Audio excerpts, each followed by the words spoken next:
I'm Stacy Alosio. I am the Emergency Management Coordinator for the City of Northport, and I'm going to be talking about having an evacuation plan. It's important to have an evacuation plan ahead of time, and it's very important to write it down because that way you can have it somewhere present where everybody in your family can see it and keep it fresh in their minds. And you want to also share it with people in your family or your neighbors so that they know what your plans are ahead of time and how to get a hold of you or where to look for you after a disaster. For your evacuation plans, you should have multiple routes to get to the location you're planning to go to, just because traffic-wise, traffic on 75 might be gridlocked. There could be some very good back roads to get to where you're going that could get you there more quickly without being stuck in traffic. When you're making an evacuation plan, we usually tell you 4 different things. You should stay home if you are not in a zone that's being evacuated, and if your home is built to withstand the forecasted storm.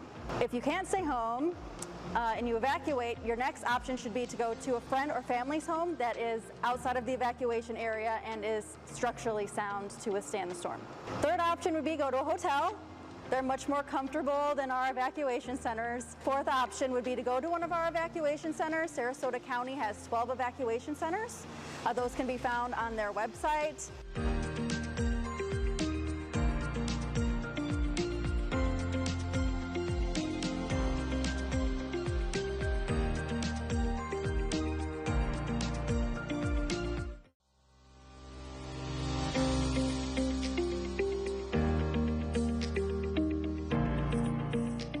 I'm Stacy Alosio. I'm the Emergency Manager for the City of Northport, and I'm going to discuss first responders after the storm.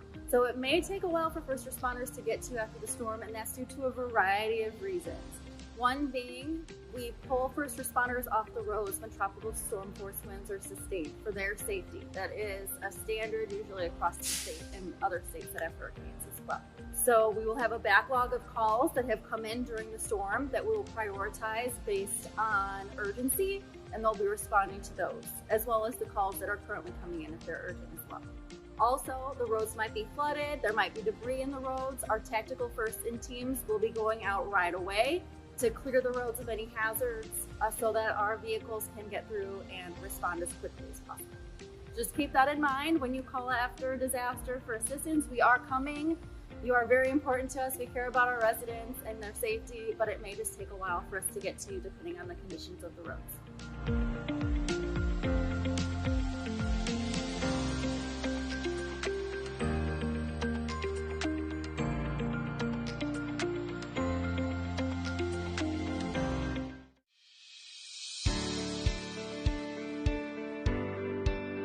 Hello everyone, my name is Mario Venditti. I am the planner scheduler for the City of Northport Solid Waste. I got into this position, first I was a recycle driver for 5 years for the City of Northport, and then I became the planner scheduler after taking an interest in educating the residents on how to recycle properly. In my position, my day-to-day, usually I start out by visiting the new residents that schedule garbage and recycle containers to be delivered, and I will go see them and educate them on our solid waste guidelines. More or less, I'm more focused on the recycle part of it.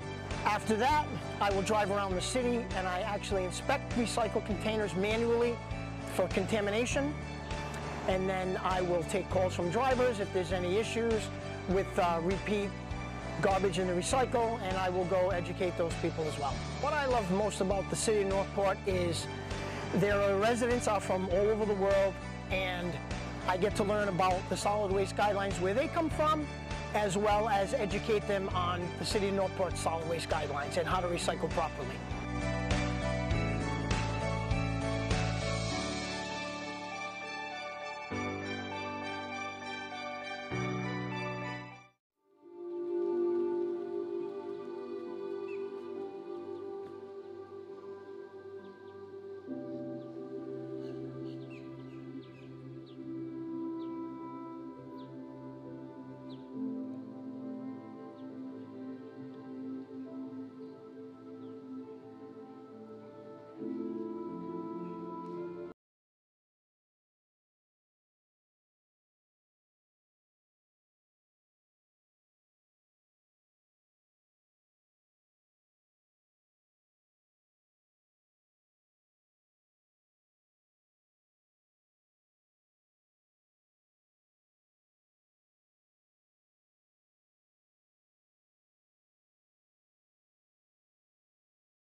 by Commissioner Langdon, seconded by the Vice Mayor, to direct the city clerk to read by title only.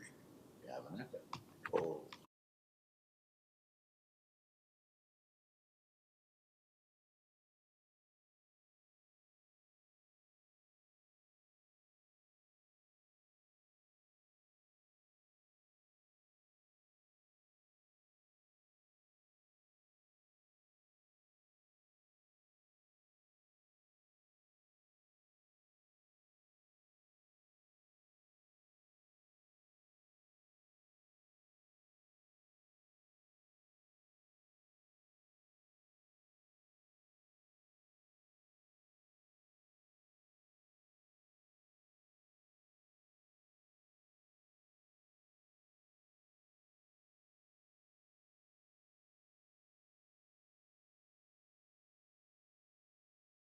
For the total cost of impact fees paid to the city. I'm going to ask Randy Bowling, Planner with Development Services, and Maria DePompo, Impact Fee Administrator with Development Services, to come and lead us in a discussion and presentation. Thank you. As I almost said Jerome. As Jason Yarbo just said, this is amending Chapter 58 of the City Code, doing a restructuring and just making it the impact fee chapter. Here are some general changes of what is happening. This is actually a long process we've gone through with doing the deferral program and the incentive program. Both programs have been to commissions in some version or another. The deferral program was originally created for the Hilton Hotel, and because of some issues that came out of that, they ended up not actually applying. And so this is us using those issues that we found in the program, addressing them, making the program better. And then the incentive program is to create an incentive program here in the city. And so in addition to those two things, we have some affordable housing exemptions, some Live Local Act kind of codifications, and some best practices we've been doing. So this is how currently Chapter 58 is structured, where Article 1 is in general, Article 2 is developments of regional impact, and Article 3 is impact fees. Developments of regional impact are not used by the state anymore, so we don't need that codified section in code. And the in general language that is there, most of it was moved to the ULDC when we did the rewrite. So then we had impact fees. So the new 58 is the fees administration and fee schedules, the deferral program, and then Article 3 being the targeted industry incentive program. And I'll go over the incentive program. The incentive program was originally formulated in 2022 with information from the Camoin study that Commission adopted.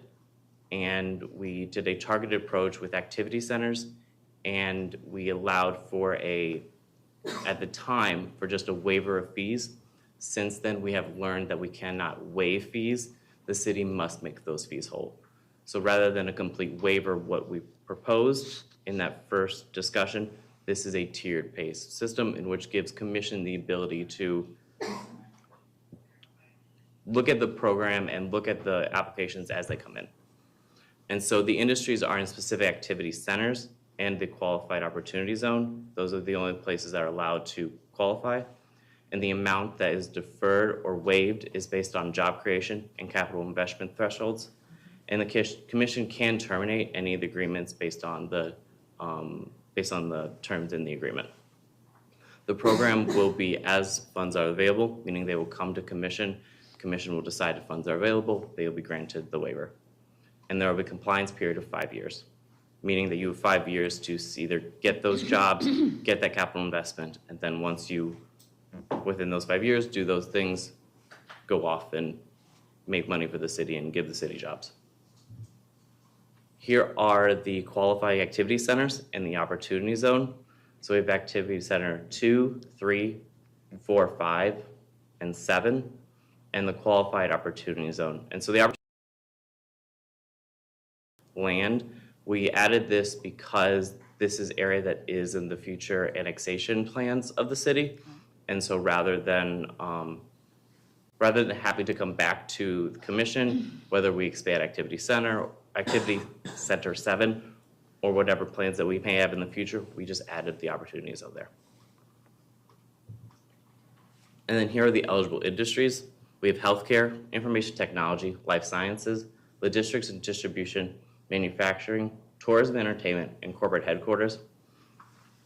These mirror the targeted industries in the Camoin study, as well as state level targeted industries. That way we can offer a full tiered system. If they can get an incentive from us, they should be able to get incentive from the state. Here are the two ways to qualify. One way is just a high wage path. The other is a high wage or medium wage and a high taxable capital investment. So you need to have 10 jobs at 115% of the average private wage, or you can have 10 jobs at, these are minimums, just so you know, we'll get to the tiered, but these 10 jobs at the 100% of the MSA and at least a taxable capital investment of $1 million. And then here are the thresholds. So it's kind of a pick your own adventure. If you're doing a job, if you're doing a development that is very high capital investment, but low on the jobs, you can get maybe a 25 mitigation on CapEx, but then a 10% on jobs. Or the opposite, you have a low CapEx, but high jobs. You can kind of go in any way which day you feel that your development is truly giving back to the city. And I will let Maria talk about the deferral program. Thank you. Hi, I'm Maria DiPompo, Impact Fee Administrator. I will review the deferral program today. Let's take a look at the eligible development changes. Our current code has development valued at least $1 million, and only commercial is currently eligible. With the proposed changes, new construction will be considered of office spaces of 5,000 square feet minimum, industrial of 15,000 square feet minimum, and restaurants of 3,000 square feet minimum, and all other impact fee categories of 50,000 square feet minimum. We will also look at expansions and/or changes in use and affordable non-residential development. We're also proposing changes with security and agreement length changes. Our current code, we use only a property lien. The lien is time-consuming and very risky to the city. We're proposing using performance bond, or the deferral agreement must be recorded and released only upon payment in full. We're also proposing the current length of 3 years to be increased to 5 years for the deferral.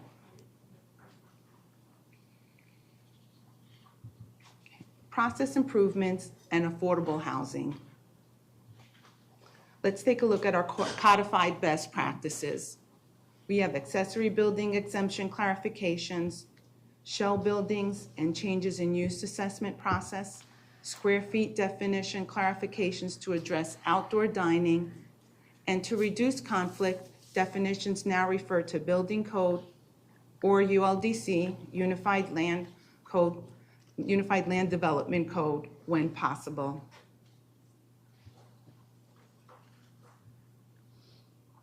We're also looking at affordable housing exemptions. The exemption is scaled by AMI, area median income, which is based off of MSA, Metropolitan Statistical Area. And we are proposing 75% exemption for AMI below, exemption for AMI between 60 and 80%, and 25% exemption AMI between 80 and 120. AMI is area median income, which is a median of average person's income in a region. And we are basing this also, we're looking at Sarasota County's criteria. And I think that concludes our presentation. Thank you. And we open the floor to questions. Mayor, before we start a question, I just want a reminder that any kind of impact fee credits or systems that we come up with, and Michael can clarify even more, that we will have to make those particular impact fee funds whole. So if you give $1 million of impact fee away, you're going to have to come up with $1 million to make that particular or various impact fee funds whole. Except for affordable housing. Under recent legislative action, yes, Yes. you're absolutely correct. So with that, we're here to answer any questions. Commissioner Langen. Thank you, Mayor. I have a bunch of questions. In the eligible activity centers, I noticed that activity centers 6 and 10 are not included. Can you explain why? Because so the legal basis of the incentive program is the Camoin study, and the Camoin study did not look at those activity centers. That really doesn't sound like a good reason to me. I think we need to look at that. Okay. We have such emphasis on commercial development out east. It's critical to the financial long-term success of this city. We really need to be able to include those activities.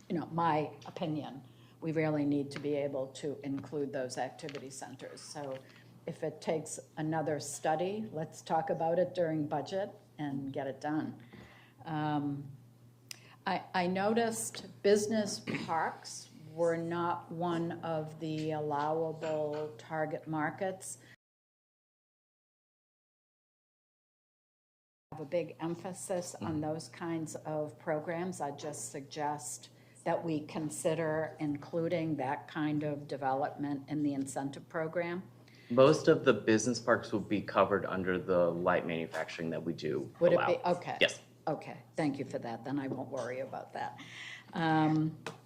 I noticed in your presentation, Randy, that you talked about average private wage. Mm-hmm. What's that compared with AMI? Are they the same? Is it different? It's different. The average private wage for the city, and don't hold me to this, and I can give the commission after the fact the exact numbers, but I want to say it's in the 60s. What's it based on? The private wage that an individual is receiving as opposed to AMI, that's sometimes based on household data. Okay, so that's individual. And is it, AMI is county, correct? Not city necessarily? Is that accurate? AMI is at the MSA level. Commissioner, AMI includes the Northport, Bradenton, and Sarasota area, so that would include those cities in that multi-jurisdictional area. Okay, so similar question. Is the average private wage, it's based on individual, not household, I get that. Is that also based on SMSA data, or is that city data? The private wage is county level. County? Okay. Thank you for that. One last question, if I may. Affordable non-residential development. That's a new one for me. Could you describe that and give me some examples of what that might look like? The affordable non-residential development are the listing of those categories. It's actually in the ULDC as incentive to be able to qualify for the incentive. So it's food truck parks, community land trust banks. I don't have the full list, but I do have the ordinance. Let me look. Micro units, so live workspaces, those kinds of things that makes it being affordable, but in a non-residential space. Okay, great. Thank you. I appreciate that. And so it's a good way for the ULDC to match up with city code when what we're actually trying to incentivize here in the city. Okay. And just one last thing. I would assume that incentive programs would not apply to affordable housing using the live local preemption of commercial space, correct? Correct. Good. So in the way that it is written, it has to be a permitted use in that district. And so Okay. affordable housing is not a permitted use in a commercial district, or, well, could be, but a commercial district would not allow for that incentive. Okay, thank you. I'm done. Thanks. Deputy City Manager. Yes, Mayor, I just wanted to introduce, this is Gabriel Cuentos, Assistant Director for Development Services. I apologize that I didn't introduce myself earlier. Welcome. Thank you. Welcome. Anything else, commissioners? Nothing. Just a, Mr. Duval. Yes, I had a few questions. I'll start with the easiest one first. Looking at the ordinance itself, going by the line numbers. If I look at line 731, it's a review requirement for the city, and it says at least once every 7 years. Just my thought, I think I'd rather see 5 or 6, 7 years. A 7-year adjustment seems just too long for me. I think some of this is getting currently amended by the state as we speak, and so I will let my assistant director speak to that. So those timeframes are in flux right now per certain bills that have been introduced. I think the latest bill that I saw was every 5 years, but I would have to, we can get back to you with that latest information.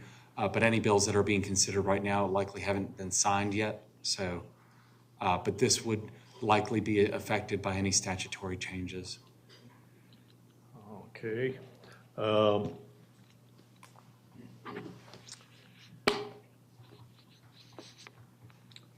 Lines 699 to 706, 75, 50, and 25% reductions.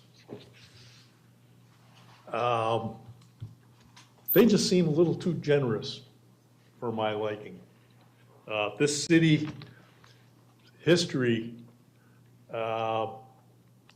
economically, this city's had problems because we deferred too many fees, impact fees, lowered fees, we're trying to catch up. And I just think that you offer affordable housing, 60% of the annual median income or below, a 75% reduction. That just sounds a little, at 70, 50, and 25, I'd rather see it start at like 50, 25, 15. So, I just think that's just too generous. And so the current rate structure is, oh, sorry, if you were not finished. That's Okay. currently what we're at? The current rate structure is what Sarasota County uses exactly, and it is also what, based on commission feedback, that's what commission wanted to go with at the time. This board can feel free to change, but that's the basis of what it came from. So if Yeah, I just can't say yes to 75, 50, and 25. Commissioner, if I may, the intent there was to target that very low, the low tier of affordable housing because it's missing from so many communities. But if the commission decides to change the percentage, that's within the commission's prerogative and review. Yeah, that's something I'd like to see. Also, let's see. This is just, this one's kind of nitpicking here. On line 678, it talks about the alteration, expansion, or replacement of non-residential structures where there's no increase in square footage. How do you have an expansion with no increase in square footage? And I think that's just kind of like a word problem. It could have been a catch-all just to ensure that we did catch everything, because you could have an expansion where you're expanding maybe in a use, but it's not necessarily a square footage. And also reducing at the same time. It was intended to just cover any scenario, but also only in the situation where you were not increasing square footage. Yeah, as I said, just for me, that was just kind of like a word problem. Going back to line 186, this is under definitions. Affordable housing, multifamily housing offered with a maximum mortgage or rent price, including the HOA, utilities, other non-negotiable housing fees, at or below 120% of the area median income value. I think that 120% is a little too high. I'd rather see that at, like more like 100%. That's the industry standard for the affordable housing definition, as well as I believe that is what we have in our comprehensive plan. Well, and the state statutes all address between 120% and the bottom, which I believe is 60%, as the targets, the different tiers of affordable housing targets. Yeah. Now, as another comment, and it's basically regarding that 75, 50, and 25%. Sometime in the last 3 or 4 months, we okayed an affordable housing complex across from the fire station just off of Price.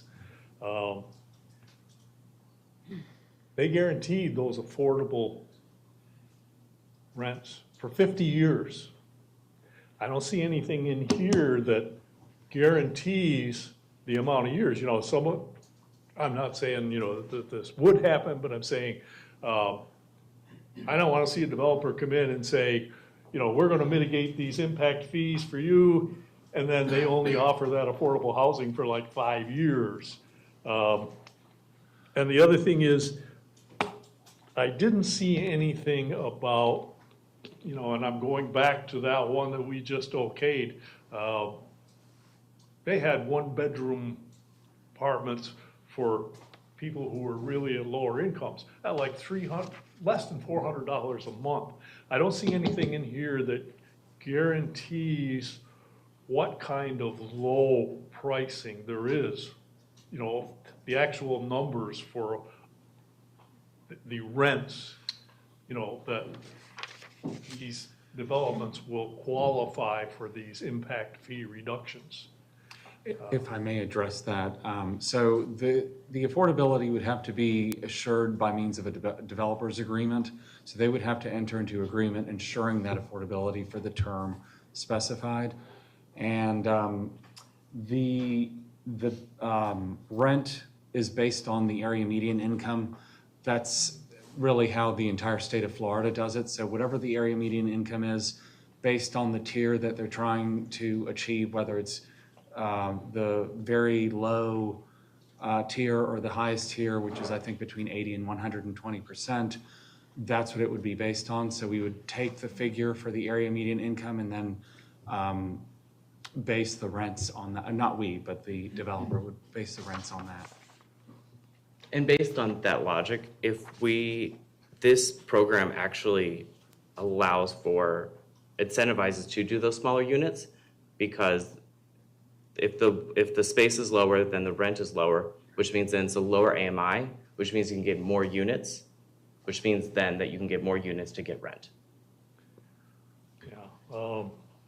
As I said, I'd like to see, what those rent levels are, and again, that 75, 50, and 25%, those numbers, they just don't do it for me.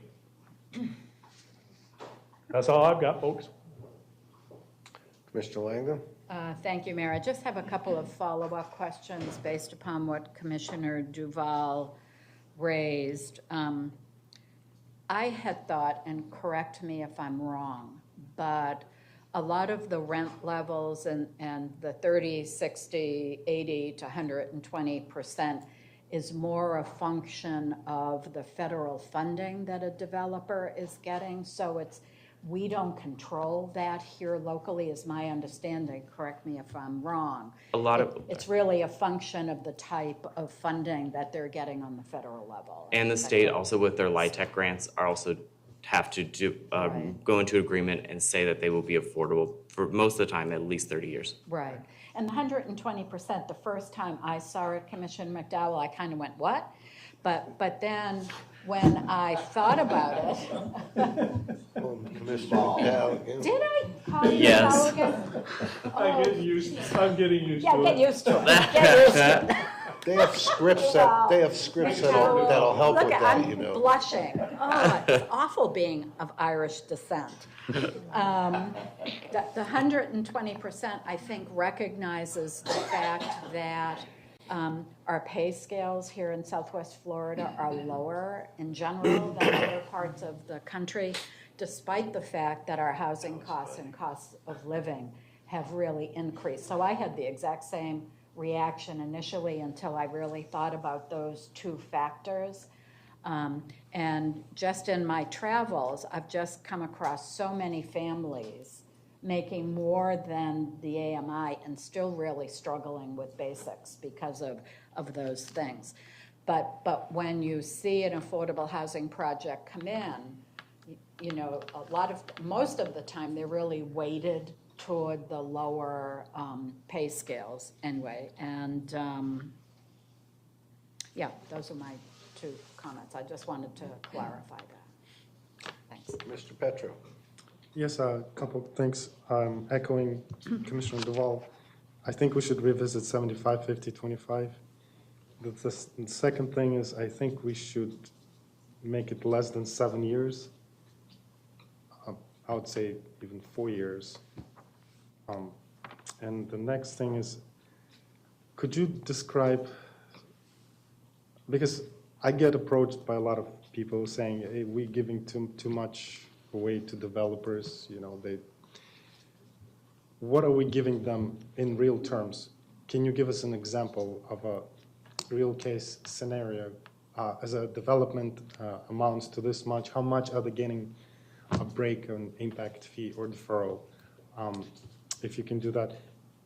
And then the last thing is, from your analysis, what would be a financial impact to the city? And it's a loaded, very vague question, on an annual basis. Looking at the projection of growth of our city, how much would be a financial impact to the city? So if you can answer those two. Yeah, I'll answer the first question about what we've given to the city, to developers based on impact fees. And other than impact fee agreements that have been made with well incentive program to any other private industry. And then for the financial impact, these would go towards the commission on a case-by-case basis. And so I would leave it up to our great finance team to be able to articulate that in a way when you guys do get these agreements. And in planning and zoning, I don't feel comfortable answering that with knowledge. Commissioner, if I could, just a gentle reminder.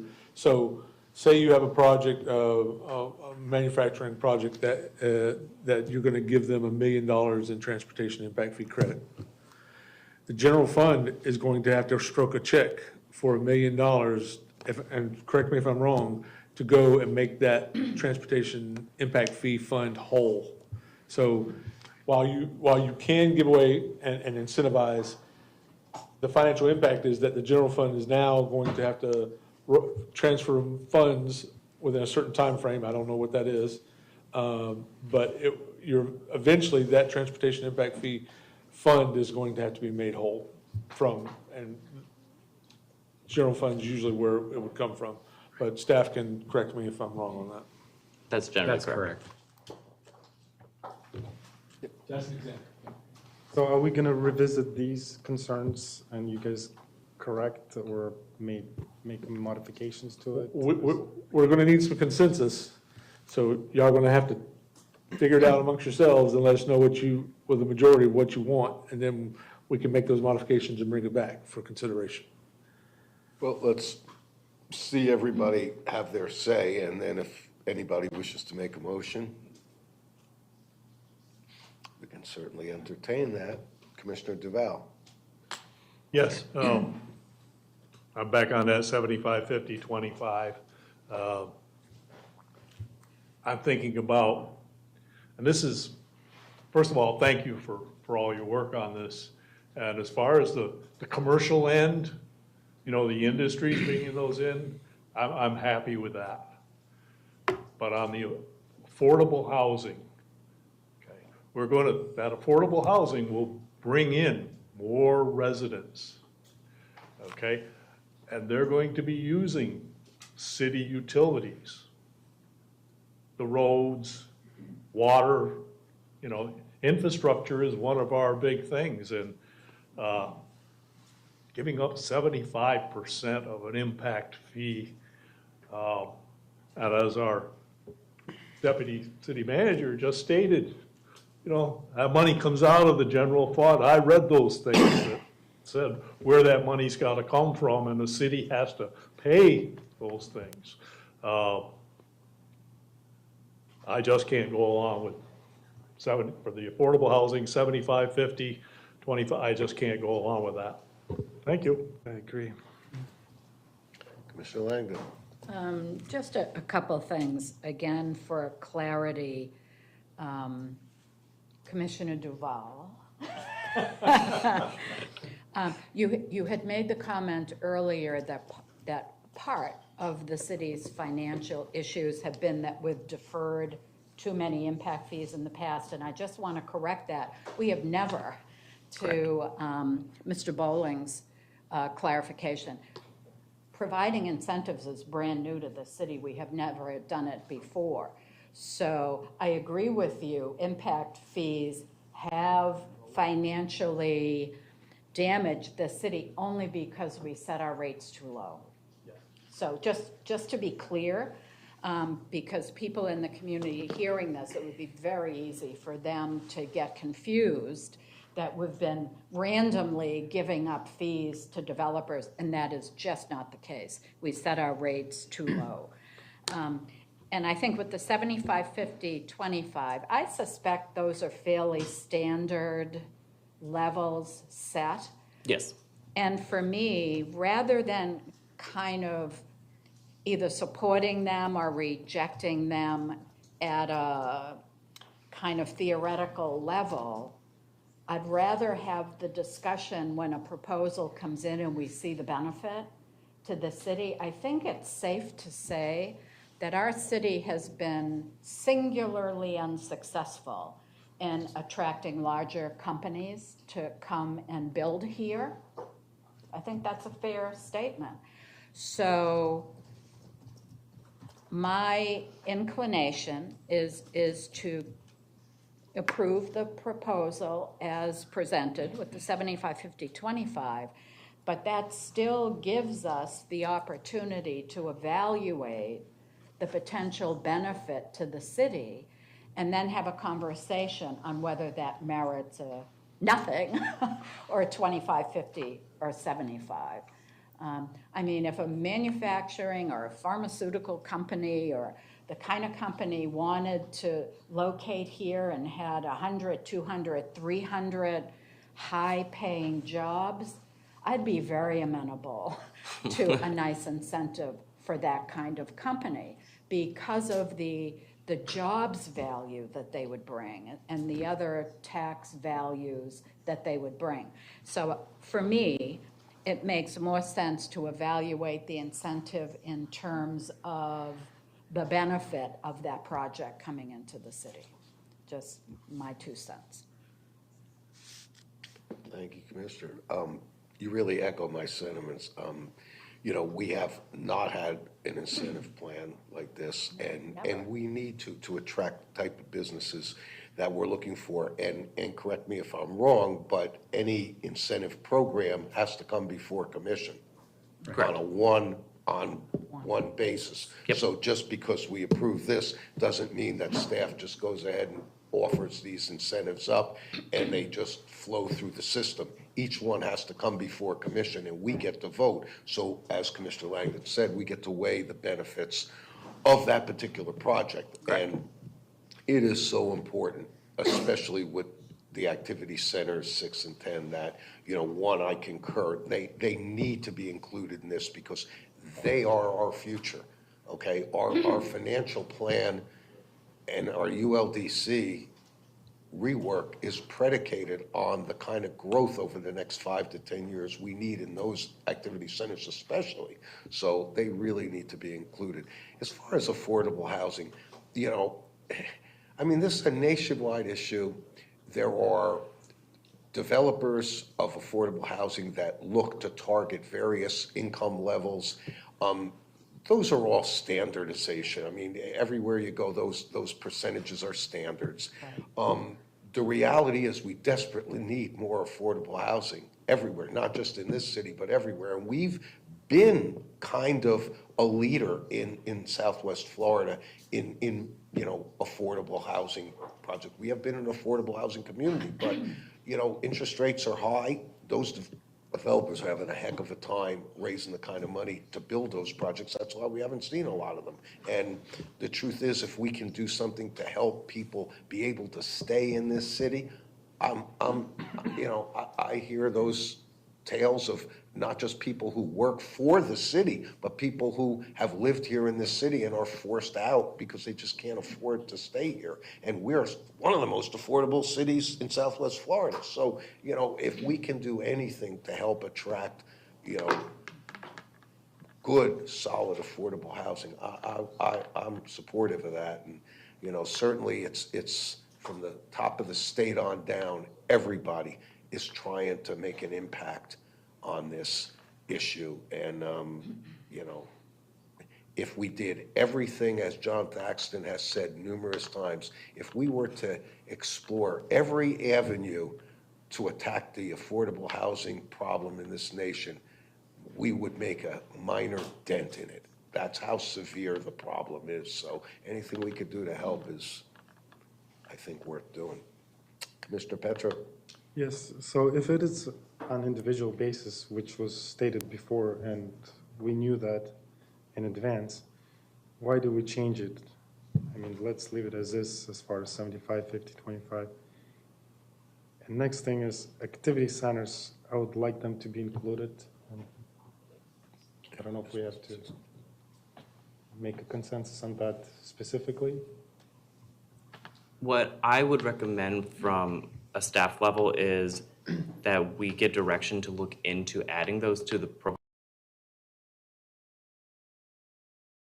because this ordinance has taken a lot of staff time, to at least that we have something on the ground and being able to work.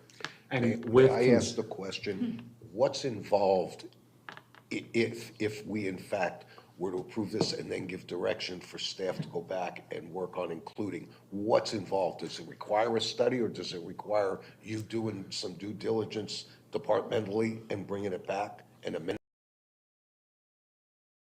Kind of up to legal. Legal was one that wanted to use Camoin as the legal backing for the incentive program. Yes, sir. If it was based on that originally, we would prefer that be based on that continuing. So another study or an expansion of that study. I don't feel any restriction. I don't see why we just wouldn't include them. Me too. Especially if I recall, correct me if I'm wrong, we didn't actually adopt the Camoin study, did we? Yes. Yes. We did actually formally adopt it? Yes. Oh, okay, good. Good. I just didn't think we did. If I may, Mr. Mayor, with regard to the specific percentages, if there is no objection from legal, that would be more of a policy change. And we could amend the ordinance prior to the second reading, but I will defer to legal on whether there are any objections on that. It would be something we would want to take a look at prior to second reading. We had special counsel work with our office on this ordinance, and I'd like to get them to weigh in before second reading, and I would get back to you if that was the will of the board. They wanted to direct that to happen. Right. So let's see, it looks like we got about 2 areas here that we want to try to give direction in. One, needs somebody to either offer up a consensus or a motion, preferably to direct city attorney's office to look into what would be involved in amending those percentages if commission were to decide to do so. And secondarily, to direct staff to look into adding activity centers, 6 and 10? But somebody other than myself. Mayor, we have public comment as well. I'm sorry? We have public comment prior to a motion as well. Yeah, okay. So those are, if any other discussions on this, and we can look for public comment and then come back with a motion. Hold on. Commissioner Duval. Yes, I just want to make it clear that this is an ordinance, okay? And this ordinance, says that the affordable housing offered at 60% annual AMI or below will receive 75% reduction. If we say yes to this, at this meeting and the next meeting, then it's an ordinance. And for each individual project that comes up in the future, how are we going to make an adjustment to that if we have an ordinance that says this will be? Oh, my goodness. It's like I'm channeling a previous commissioner. Should it be may rather than will? Commissioner Duval's point. So for clarity, the percentages that if commission wants to change those percentages, that does not need legal review. We can change the percentages of affordable housing. That's fine. What would need to be a legal review is adding the new activity centers to the incentive program. That would need legal review. To the point on the deferral agreements or the waivers, that would not come to commission because that's just a straight up exemption. We could add it through a development agreement, but as of now, it's just listed under the exemptions as any other exemption that we have. Like when you put a shed on a commercial lot, we do not charge impact fees for sheds because that's not adding additional use. And so that is just in the straight up exemption section.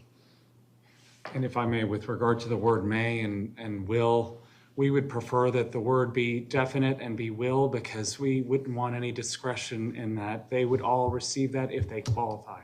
Excuse me. And that exemption applies only to affordable housing. Correct. Correct. Those specific percentages. Yes, ma'am. Non-live local affordable housing projects. That are allowed within their use district.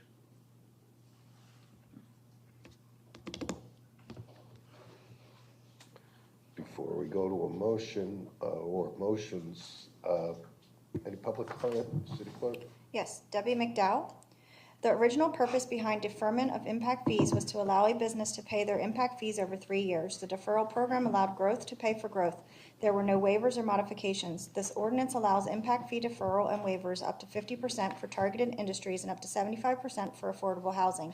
I am completely against exempting, waiving, or mitigating any impact fees for any business or housing development. The reason is simple. Somebody needs to make up the shortfall. Usually that is the Northport taxpayer. A 50% or 75% waiver is not chump change. The targeted industry incentive was created to mitigate a disadvantage due to impact fees. Disadvantage. That's preposterous. Targeted industries will come to our amazing city with or without incentives. We have the workforce, the land, and are centrally located. Just look at the jobs created over the past 10 years by the same businesses who paid 100% of their impact fees, aka Benderson Industrial Park. There is no reason to bribe multi-million-dollar developers at the expense of the taxpayer. As stated during the workshop, affordable housing is less than 60% AMI and workforce housing is 80% to 100% AMI. Market rate housing is greater than 100% AMI. Why is there any exemption for affordable housing? Why in the world is there a 25% exemption for market rate housing? The Northport AMI threshold are jaw-dropping and necessary to make an informed decision before granting exemptions. Also, who is making up these affordable housing shortfalls?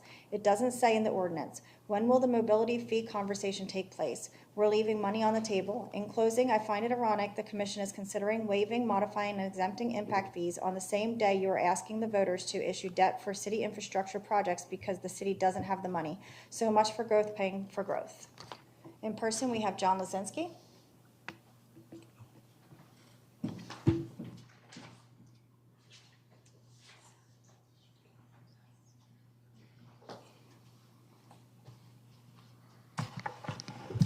John Lazinski, Senior Vice President, Wellen Park. While you're amending the impact fee ordinance, I ask you to look at amenities. We are being charged, we're building an amenity in Palmyra on private streets behind a gate. There is no logical nexus at all to any public street. It is miles from a city of Northport street, and we are being charged $104,000 for a private amenity. It's staff there's no exemption when you list out all the uses for private amenities. So that facility gets charged as a commercial restaurant on a private street behind a gate. You have to be a resident in the neighborhood to belong to that club to use that facility. Yes, if a resident has a guest there, they may use a public street, but those streets aren't city streets that access that. Those are WVID streets that are how people would get to the amenity. So I ask you would consider, while you're amending the ordinance, create a classification for a private amenity behind a gate, in a gated community, behind the gate, so it's not using public streets. Even if you wanted to charge a fee that is commensurate for its actual impacts, which is basically nothing, instead of a commercial restaurant. We are being charged at the same rate a McDonald's would be charged, or a Burger King, or a Chick-fil-A. I don't see how that is fair and equitable to the future residents of Wellen Park and the city of Northport. Thank you, sir.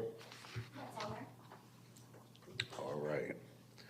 Well, Commission, entertaining motions. I'll give it a shot. I move to continue ordinance number 2025-11 to second reading on May 27th, 2025, including next steps to incorporate activity centers 6 and 10 into the program. Do I have a second out there? I'll second. All right. City Clerk, would you be kind enough to read that back for us? To continue ordinance number 2025-11 to second reading on May 27, 2025, including next steps to incorporate Activity Center 6 and 10 into the program. Okay, and that was motion made by Commissioner Langdon, seconded by the Vice Mayor. Anything to that, Commissioners?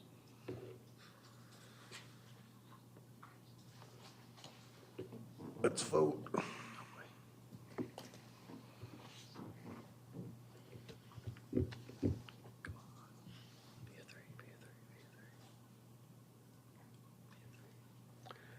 And that passes 4-1 with Commissioner Duval in the no. Sir, would you like to speak to that? Yes, as based on my comments about the 25, 50, 75% reductions, I'm just not happy with those numbers. Thank you, sir. Do we have any other either motions or consensus we would like to make regarding this matter?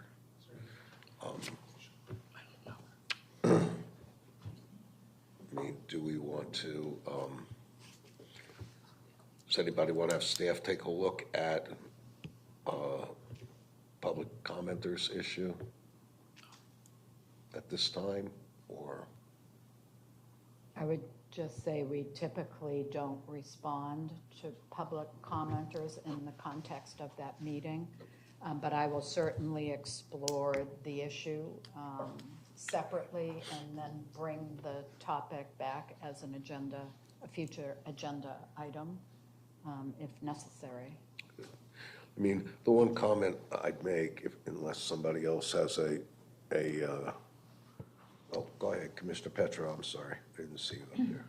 Maybe I was confused, but I thought we making two motions regarding the percentages. So I did vote to proceed as one motion, but then we didn't include the second motion with the percentages. And like I said, if it's on an individual basis, why even to consider it?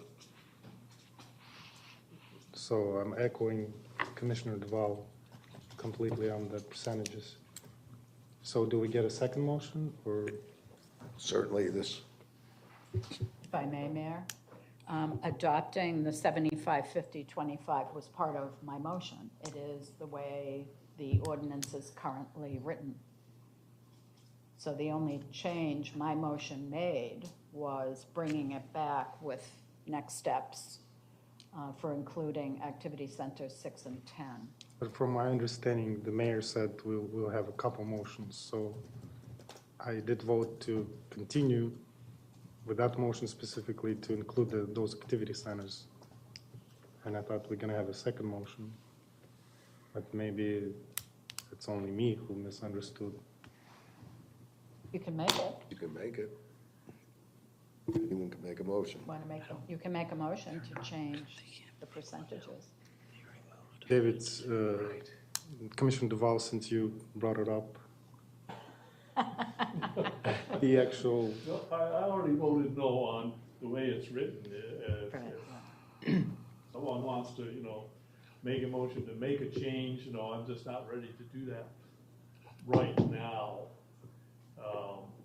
Maybe in the next 2 weeks, I can come up with some thoughts on how to word it.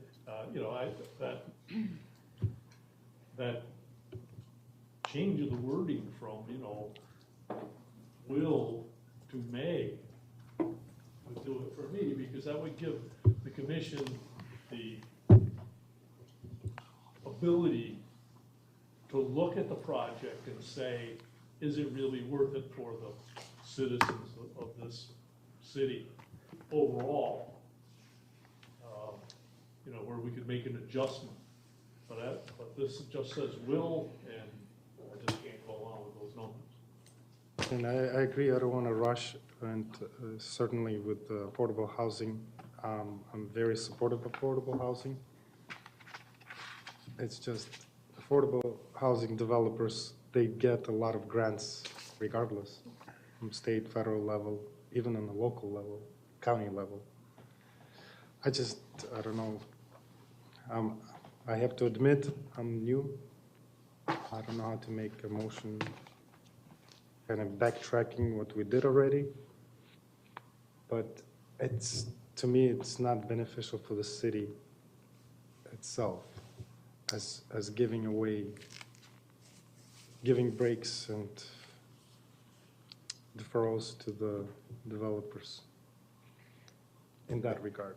May I ask a question? This particular issue here is relating to non-live local? Correct. Correct. Yes, sir. So maybe to add perspective, with the state preempting basically the affordable housing issue by the creation of the Live Local Act, and what appears to be over time will probably make that or amend it or add new legislation to make affordable housing even more robust. Being forced as a city to forfeit commercial property or industrial property or non-residential property to developers who want to build affordable housing, the ability of our city to offer incentives to help steer affordable housing developers to property that may make more sense from an economic development standpoint, to me, makes some sense. Have that tool in the toolbox. Now, I appreciate that it would be administrative, but the reality is, I like the idea of controlling or having a somewhat of a control over where affordable housing goes, and this incentive program helps to do that, as opposed to leaving it to the state affordable, Live Local Act, which basically preempts us. If a developer comes in, he has the right to just gobble up what could be incredibly valuable property, and we can't stop it. We cannot stop it. And if anybody thinks that the state's going to back off of that, I would say that's not the case. If anything, they're going to double down in order to create more affordable housing. So if you think about it that way, it sort of may give us a little more flexibility here, and that may well have been some of the staff's thinking with regard to this. And again, with regard to the rest of the incentive programs, because I know there's always a concern, like, what do you give away? What do you give away? I mean, having to make those impact fee funds whole is certainly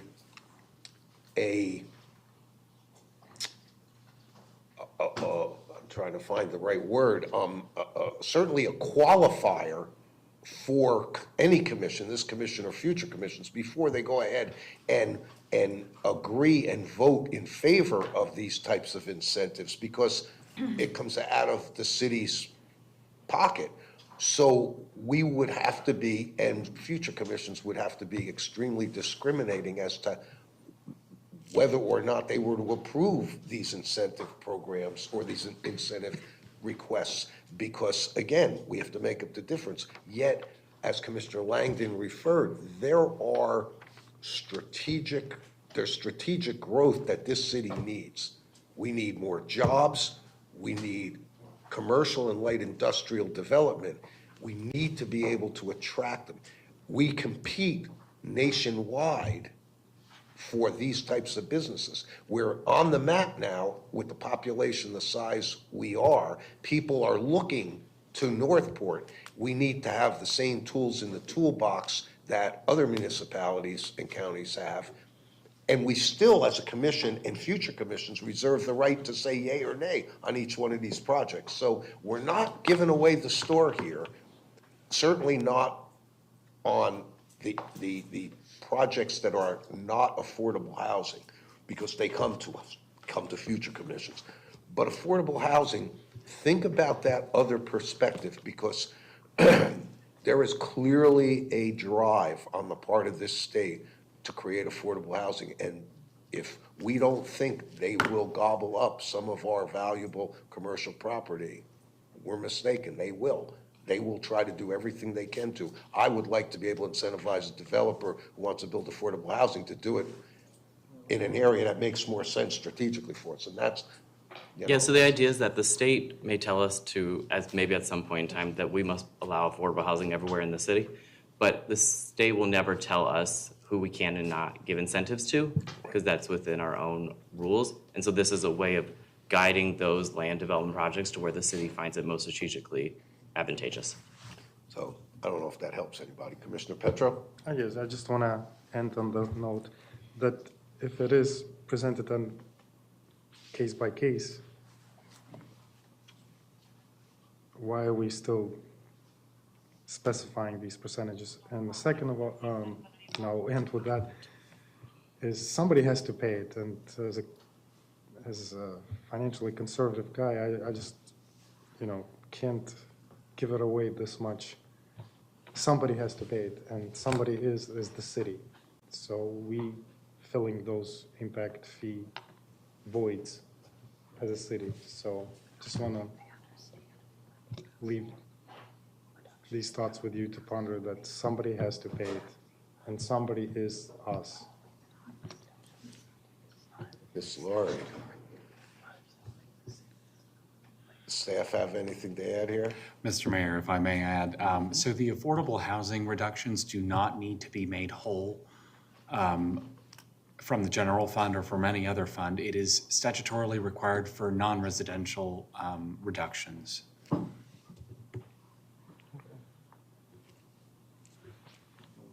I will just say, I think we'll have another very interesting conversation at second reading. Yeah. There's nothing else to it. Nobody else has another motion. Guess we're ready to move on. All right. We're on to B, ordinance 2025-12. I need a motion to direct city clerk to read by title only. Second. Got a motion by Vice Mayor, seconded by Commissioner Langdon, to direct city clerk to read this item by title only. City clerk, you're up. Oh, I suppose, do we really need a vote? Yes, let's vote. Yeah. Would say no. Geez, I'm just trying to move this meeting along.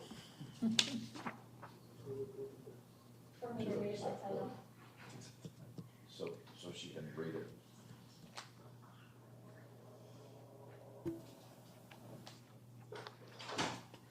That passes 5-0. City clerk, you're up. Ordinance number 2025-12, an ordinance of the City of Northport, Florida, amending the non-district budget for fiscal year 2024-2025 for opioid treatment and prevention items in the amount of $109,000, providing for findings, providing for posting, providing for conflicts, providing for severability, and providing an effective date. Thank you, ma'am. Right, Commission.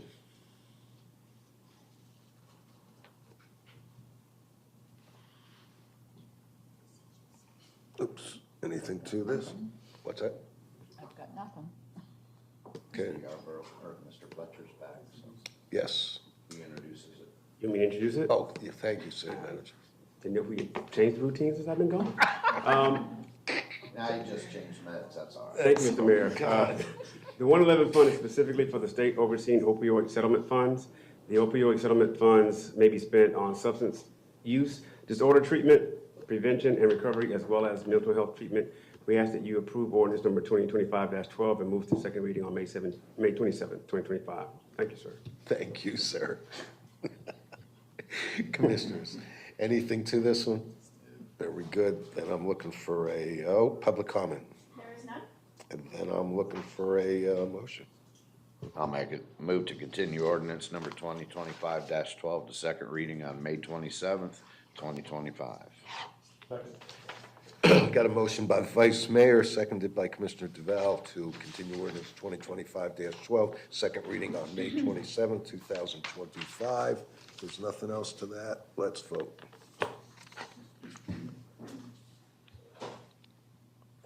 And that passes 5-0.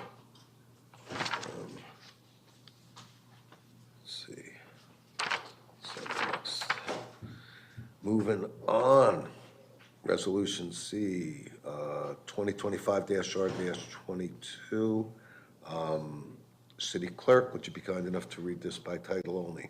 Resolution number 2025-R-22, a resolution of the City Commission of the City of Northport, Florida, accepting a non-exclusive access and utility easement on portions of a tract of land located in Section 21, Township 39 South, Range 21 East, Sarasota County, Florida, and a portion of Lot 19 of Heron Creek Place, Phase 2, bearing Sarasota County Property Appraisal Parcel Identification Number 097-801-0011, providing for incorporation of recitals, providing for filing of documents, providing for conflicts, providing for severability, and providing an effective date.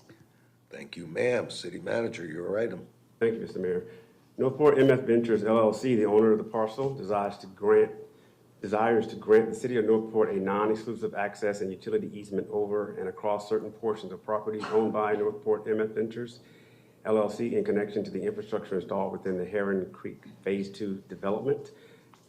We ask that you approve resolution number 2025-R-22 as presented.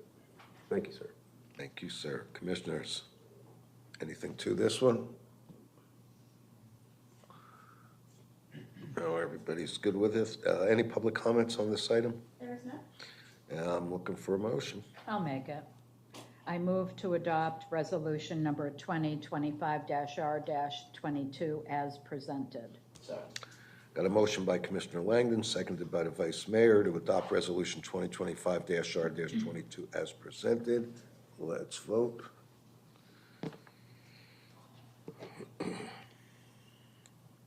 And that passes 5-0. Moving on to D, resolution number 2025-R-27, City Clerk, if you'd be kind enough to read by title only.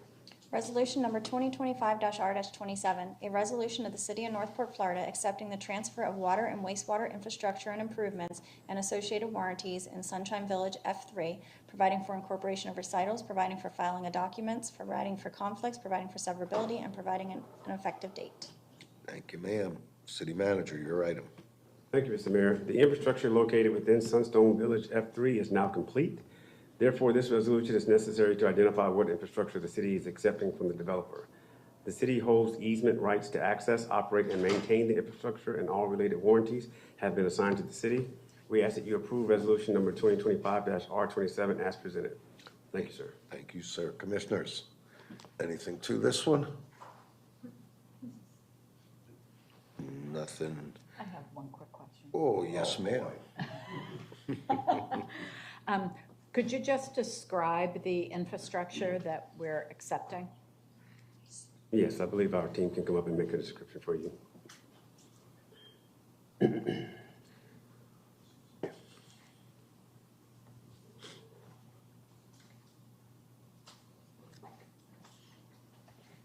Hello, Susan Bracefield, Assistant Utility Director. We're accepting water and wastewater extensions to serve the development. The utilities were part of the utility approval, and they were inspected by our utilities department. Okay, thank you for that, and thank you for voting.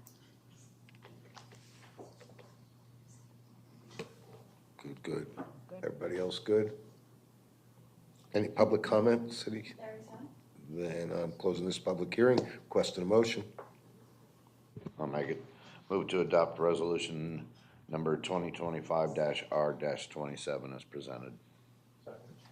Got a motion by the Vice Mayor, seconded by Commissioner Duval to adopt Resolution 2025-R-27 as presented. Let's vote.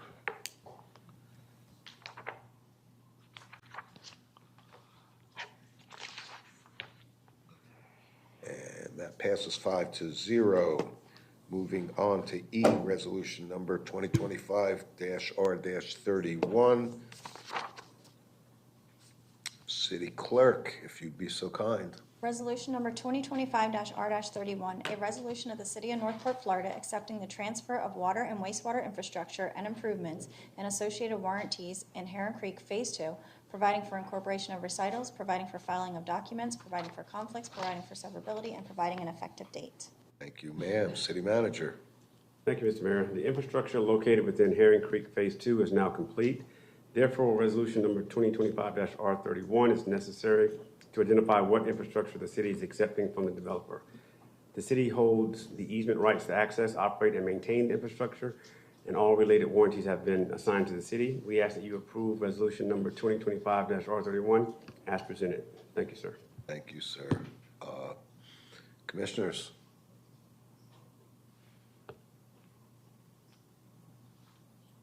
Commissioner Langdon. Yeah, again, just a quickie, come on down. Same question, just describe briefly the infrastructure we would be accepting.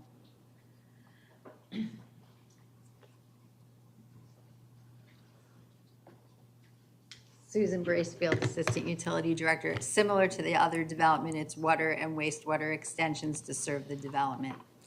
And it's all permitted and completed and inspected. Thank you.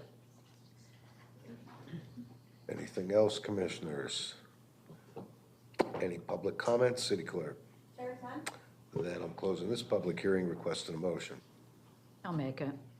I move to adopt resolution number 2025-R-31 as presented. Second. Got a motion by Commissioner Langdon, seconded by the Vice Mayor to adopt resolution number 2025-R-31 as presented. Let's go ahead and vote.